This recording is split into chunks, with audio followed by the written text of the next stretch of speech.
நல்லா இருக்குது ப்ரோ, சூப்பராக இருக்குது ப்ரோ படம். படம் இது ஹாரர் ப்ளஸ் அந்த இது பாலிடிக்ஸ் அது ரிலேட்டடாக ரியல் எஸ்டேட் ஸ்கேமு அந்த மாதிரி மெசேஜ்.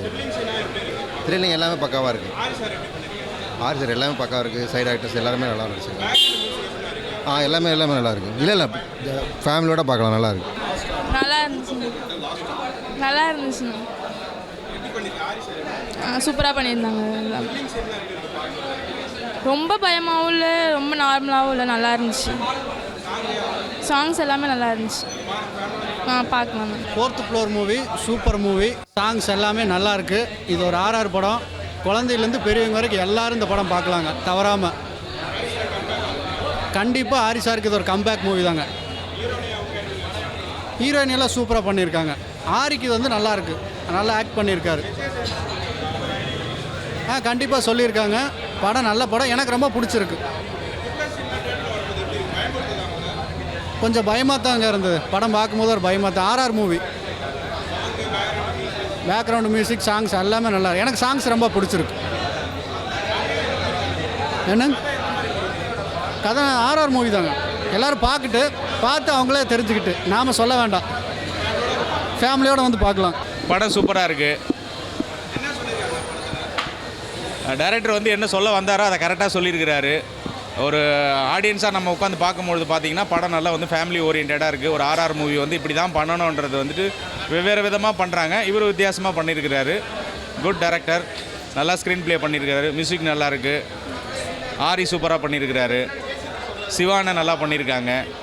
பட் அதில் நடித்த அத்தனை என்னை உட்பட எல்லாருமே நாங்கள் நல்லா பண்ணியிருக்கோம். இந்த படம் நல்லா வெற்றி பெற என்னுடைய வாழ்த்துக்கள். நல்லாயிருக்கும். புரியல. இல்லை, உண்மையாலுமே பயப்படுற மாதிரி தான் இருக்குது. வேறு விதமாக இருக்குது பயம், அவ்வளோதான். பேய் வரும் அது வரும்ன்றது இல்லாமல் ஒரு ஆடியன்ஸாக உட்காந்து பார்க்கும்பொழுது வேறு விதமான ஒரு ஃபீல் இருக்குது பயத்திலேயே. இருட்டில் நடந்து போனால் ஒரு மாதிரியான பயம் இருக்கு இல்லையா, அந்த மாதிரியான ஒரு பயத்தை உள்ளே கொண்டு வந்திருக்காங்க. ஸ்பெஷலாக இருட்டு நிறையா இருக்குது, நல்லா பண்ணியிருக்கிறாரு. சிவானா தான் நல்லா பண்ணியிருக்காரு சொல்லியிருக்கிறானே, சூப்பராக பண்ணியிருக்காரு. அவருடைய ரோல், அவருடைய கேரக்டர், அவர் ஒரு டைரக்டராக நல்லா பண்ணியிருக்கிறாரு. அவரும் ஒரு ஆக்டராக நல்லா பண்ணியிருக்கிறாரு. சூப்பராக இருக்கு. புரியல. ஃபேமிலியாக பார்க்கணும் சார் இது, அப்போ தான் நல்லாயிருக்கும் படம். ஃபேமிலியாகவும் பார்க்கணும், லவ்வராகவும் சேர்ந்து பார்க்கலாம், நல்லாயிருக்கும் படம். ஆரி சாருக்கு ஒரு கம்பேக் படமாக இருக்குமா? வரும், கண்டிப்பாக வரும். 100% வரும் அவருக்கு. ஓகே, அவரெல்லாம் வரணும். இப்போ நான் பார்த்துட்டு வர படம் 4th ஃப்ளோர், 4வது மாடியில் என்ன நடக்குது அப்படின்ற ஒரு விஷயம். இல்லைடா, 4வது மாடியில் என்ன நடக்குது அப்படின்றது தான் படத்தோட கருவு. படத்தின் இயக்குனர் சுந்தரபாண்டி அவர்கள் நல்ல அருமையாக இந்த படத்தை இயக்கியிருக்காரு. கதாநாயகனாக ஆரி அவர்கள். ஆரி, நீங்கள் வேற மாதிரி.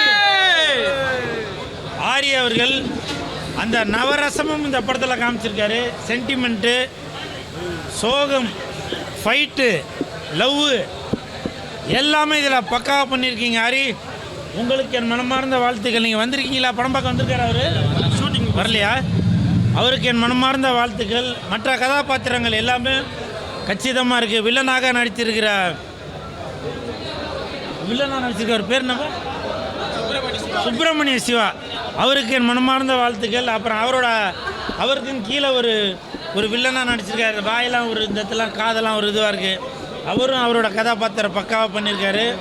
ஆதித்யா கதிர், அந்த தம்பியும் நல்லா சூப்பராக நடிச்சிருக்காரு. சின்ன சின்ன இடத்துல அவரோட காமெடி, அவரோட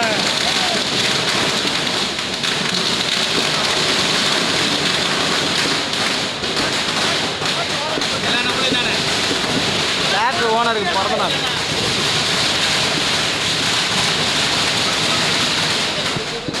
என்ன ஆதித்யா கதிர்னு சொன்னோன்னா பட்டாசு வெடிக்குது. சூப்பர். உங்களுடைய காமெடி நிறைய இடத்துல ஒர்க் அவுட் ஆகிருக்கு. ஆதித்யா கதிர், அப்புறம் தலைவாசல் விஜய், அவரோட கேரக்டரு ரொம்ப பக்காவாக இருக்குது. தயாரிப்பாளர் ராஜா அவர்களுக்கு மனமார்ந்த வாழ்த்துக்கள். ஏதோ ஒரு மசாலா படம் எடுக்கணும் அப்படின்னு நினைக்காம நல்ல ஒரு ஜனரஞ்சகமான ஒரு படத்தை கொடுத்துருக்கீங்க ராஜா சார். உங்களுக்கு என் மனமார்ந்த வாழ்த்துக்கள். மொத்தத்தில் வெந்து தணிந்தது காடு. 4th ஃப்ளோருக்கு வணக்கத்தை போடு. படத்தை இருக்கா இல்லையா?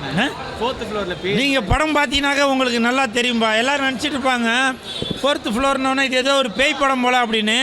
இது பேய் படமா இல்லை ஹாய் படமா அப்படின்றத படம் பார்க்கும்போது உங்களுக்கு தெரியும். படத்தை பாருங்கள், என்ஜாய் பண்ணுங்கள். I love you all.